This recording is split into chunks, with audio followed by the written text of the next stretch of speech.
कुछ और लीजिए ना। भाई बहुत खा लिया है। मेरा ख्याल है कि अब वो लड़की को छी वो आती वो आ गई मेरी बेटी।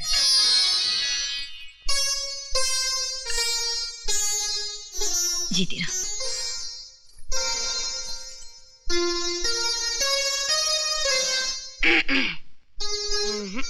उस्मान भाई, ये तो बड़ी अखरू लगती है, मुझे बिल्कुल नहीं जमी। अम्मा तो तुम्हें कौन सा जमानी है, उधर देखो जो पहले से जमा बैठे।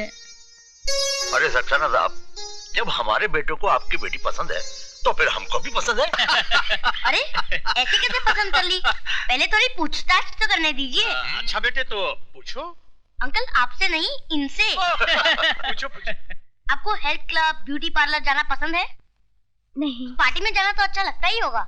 नहीं। पत्ते खेलना आता है? नहीं। ये भी नहीं आता? खैर आपको break dance, tequila, rumba samba dance तो आता ही होगा। बिल्कुल नहीं। फिर आपको आता क्या है? पढ़ना, घर में सफाई रखना, खाना बनाना, वक्त पर पापा को दवाई देना, वगैरह वगैरह। तो भाई वकील साहब, हमें आपकी लड़की पसंद है। धन्यवाद। राजू मियाँ, हम लोग विजय मियाँ के लिए लड़की पसंद करने आए हैं, आपके लिए नहीं। अगर विजय भैया को किसी वजह से लड़की पसंद नहीं आती है तो मैं शादी करने के लिए तैयार हूँ।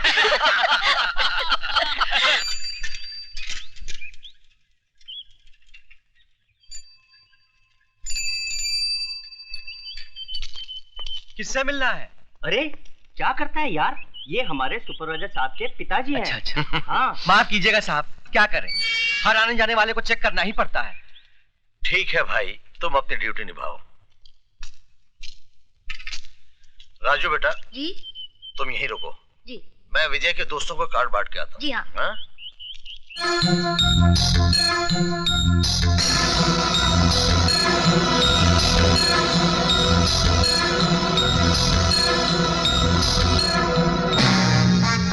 Look at this.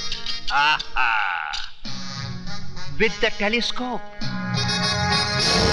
And now this is very handy for ladies. Mister त्रिकाल, हमको समझ में नहीं आया, गवर्नमेंट का बारूद, उसका बंदूक तुम हमको कैसे सप्लाई करता है? जिस तरह हम तुम्हें गवर्नमेंट का गोला बारूद सप्लाई करते हैं और ये नहीं पूछते कि तुम इसका क्या करते हो। क्या करता है? जैसे तुम 1 रुपये का माल 4 रुपये में देता है, हम 4 रुपये का वही माल एक्सट्रीमिस्ट लोग को 10 रुपये में देता है। जॉन, जिस तरह हम रुपया कमा रहे हैं उसी तरह तुम भी कमाओ, लेकिन हमारे घर में झांकने की कोशिश मत करो। तो तुम बिजनेस की बात करता है? ससुर जी, इनके पेट में ज्यादा दर्द हो रहा है, बताई दीजिए वरना अपनी पैंट गंदी कर देगा। क्या बोला तुम? मिस्टर जॉन, ये हमारे दामाद डीपी सिंह हैं। किसको गोला बारूद का लाइसेंस देना है उसका फैसला मैं करता हूँ। आई सी, चोर चोर मोसरा भाई।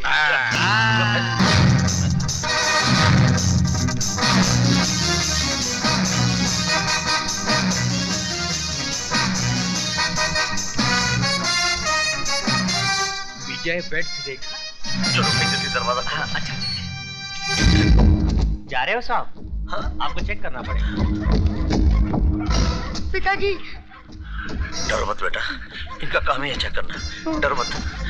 कुछ नहीं करेगा भाई। अगर तलाशी लेनी तो आप ले लेते, इस कुत्ते की क्या जरूरत थी? साहब, इंसान हमें तो धोखा दे सकता है, इन कुत्तों को नहीं। अगर आपके जिस्म से बारूद की बू आ जाती तो ये आपको फाड़ कर खा जाते।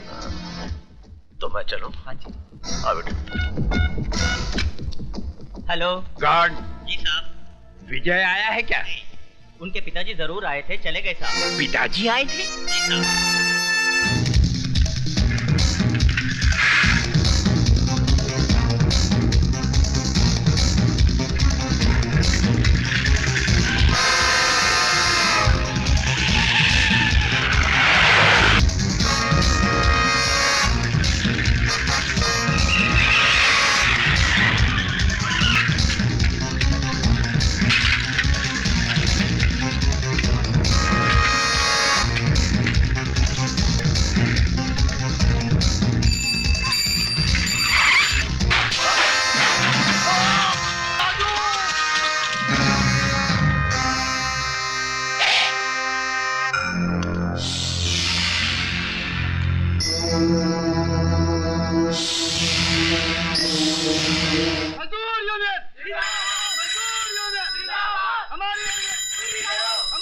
मांगे पूरी करो, मजदूर यूनियन हमारी मांगे। हेलो पिताजी।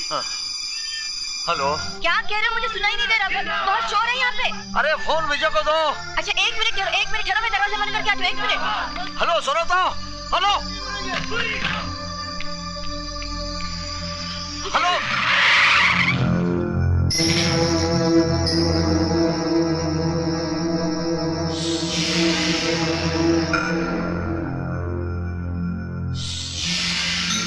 Hello hello hello hello.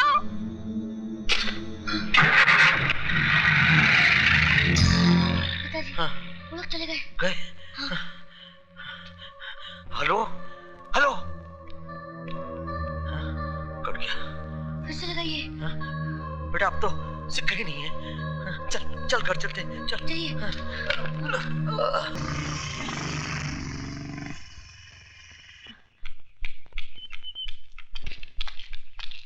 विजय, बेटे लगता है तेरे पिताजी किसी मुसीबत में है। कहाँ है वो? फैक्ट्री गए थे, वो कार्ड देने शादी का। अच्छा मैं देखता हूँ।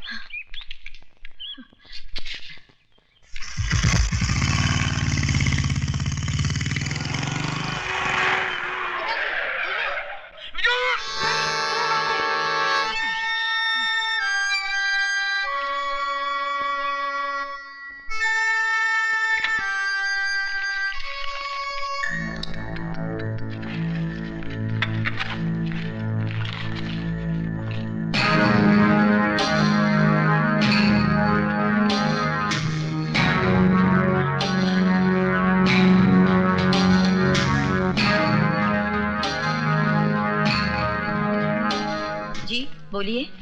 चाय मिलेगी? नहीं, आज होटल बंद है। तो फिर पानी पिला दीजिए।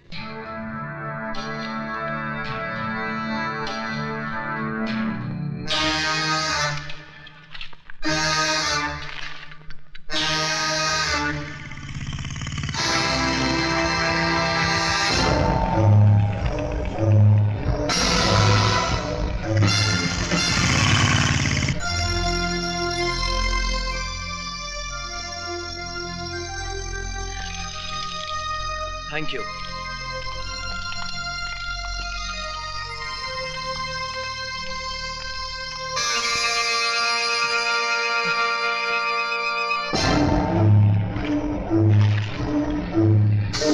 भाई साहब, आपका बैग। आप? शारदा, ये क्या? शारदा, शारदा हमारी जान खतरे में। विजय का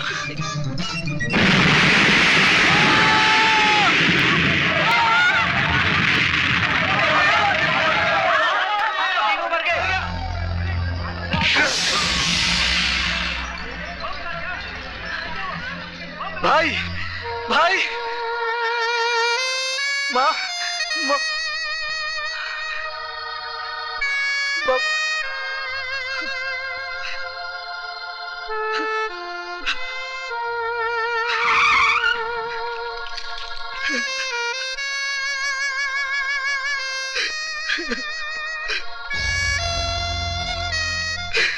You are under arrest.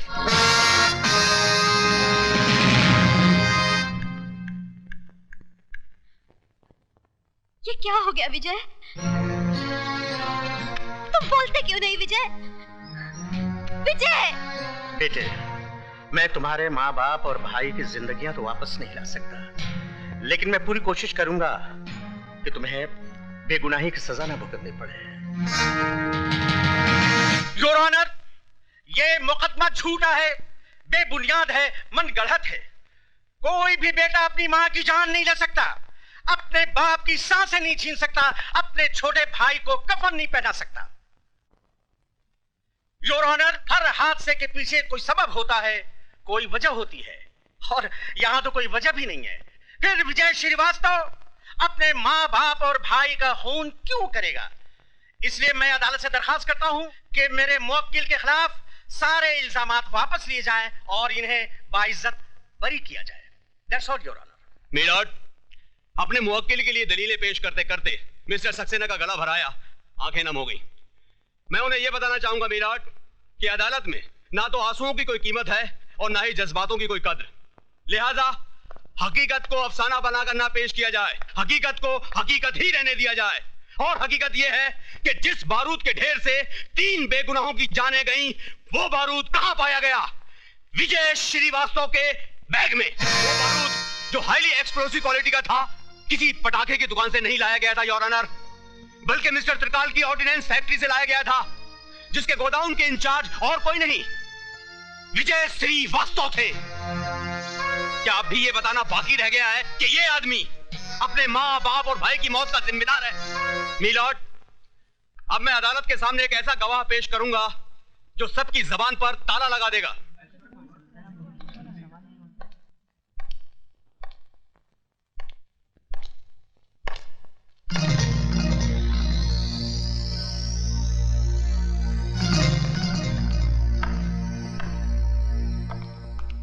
Mister त्रिकाल, आपकी फैक्ट्री से बना बारूद या बारूद से बना बॉम्ब बाहर कहां कहां जाता है? जहां गवर्नमेंट की सप्लाई का ऑर्डर होता है। ये बारूद किसकी निगरानी में बाहर जाता है? सुपरवाइजर की। सुपरवाइजर के अलावा और कोई आदमी है? जी कोई नहीं। आपकी फैक्ट्री का सुपरवाइजर है कौन? इसका मतलब ये तो नहीं कि विजय ने खुद अपने घर वालों को। आप सिर्फ हाँ या ना में जवाब दीजिए। उस वक्त हमारी फैक्ट्री के सुपरवाइजर मिस्टर विजय श्रीवास्तव थे। This point should be noted milord, कि फैक्ट्री से बारूद का बाहर आना जाना मिस्टर विजय श्रीवास्तव की देखरेख में होता था, सिर्फ इनकी ही निगरानी में होता था। ये बारूद सिर्फ 28 अप्रैल को ही फैक्ट्री से बाहर नहीं लाया गया था, बल्कि 7 मार्च और 3 अप्रैल को भी लाया गया था। I object your honour. Public prosecutor साहब मेरे मुवक्किल के खिलाफ झूठ मूठ की कड़ियां जोड़ते जा रहे हैं। मैं कोई कड़ी नहीं जोड़ रहा हूं मिलॉर्ड, बल्कि कड़ियां खुद ब खुद अपने आप जुड़ती चली जा रही हैं। जज साहब, अगर मुझे फांसी पे लटकाना है तो लटका दीजिए, लेकिन मुझ पर झूठा इल्जाम मत लगाइए। इल्जाम झूठा या सच्चा, इसका फैसला करेगी अदालत, जिसके सामने यह जाहिर हो गया है कि विजय श्रीवास्तव आतंकवादियों को बारूद सप्लाई किया करता था, और यह है वो बैग जिसमें वो बारूद छिपाकर आतंकवादियों को पहुंचाने ही वाला था कि वक्त से पहले बारूद फट गया, एक धमाका हुआ और 3 जिंदगियों का खेल खत्म हो गया। मिलॉर्ड, जिस तरह एक चोर का साथी भी चोर होता है, उसी तरह टेररिस्ट को बारूद सप्लाई करने वाला भी टेररिस्ट है, टेररिस्ट है, टेररिस्ट है।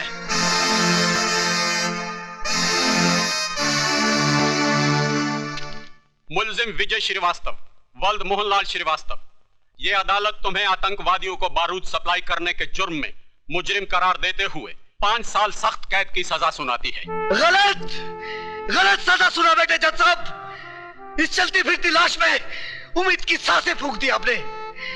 माँ बाप और भाई की मौत के बाद जीने की चाहती खो दी थी मैंने, लेकिन अब जीऊंगा इस इंतजार में कि ये 5 साल का वक्त कब गुजरेगा, ताकि उस दरिंदे को ढूंढ सकूं जिसने मेरे माँ बाप के खून से मेरा मुकद्दर लिखा है।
कपड़े पहन के जा। कपड़े तो सब पहनते हैं, मुझे लाइफ में थोड़ा चेंज चाहिए। चेंज है, अभी निकालती मैं तेरा चेंज। अरे माँ, तुम कहाँ उसके पीछे भाग रही हो?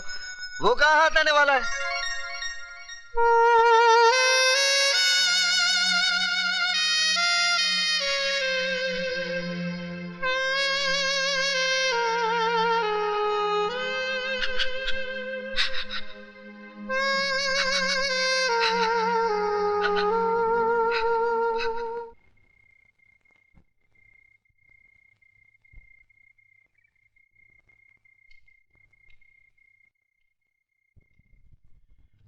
बेटी, वक्त ने तो तुम्हें एक सजा दे ही दी है, फिर तुम खुद को सजा क्यों देती रहती हो? ताकि उस भगवान से पूछ सकूं कि दुनिया भर के रंजो गम उसने मेरी ही झोली में क्यों डाल दिए। आंखें खुली तो माँ का चेहरा देखने को तरस गई, और जब कोई इन आंखों में बसा तो उसे भी उसने मुझसे छीनकर इन आंखों को फिर से सुना कर दिया। बेटी, वो देता भी है और छीनता भी है, ये उसका निशान है। मैं और बापों की तरह तुमसे ये नहीं कहता कि विजय को भूल जाओ, मैं तो ये कहता हूं कि तुम विजय का इंतजार करो। लेकिन इंतजार के इन 5 सालों में तुम्हें खुद भी तो जीना होगा। बेटी, रात बहुत हो चुकी है, चलो सो जाओ। आओ बेटी।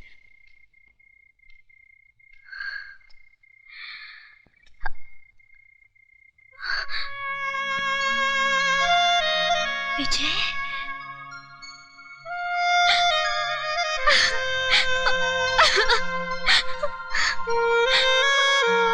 विजय, तुम्हारे बगैर जीना बहुत मुश्किल है।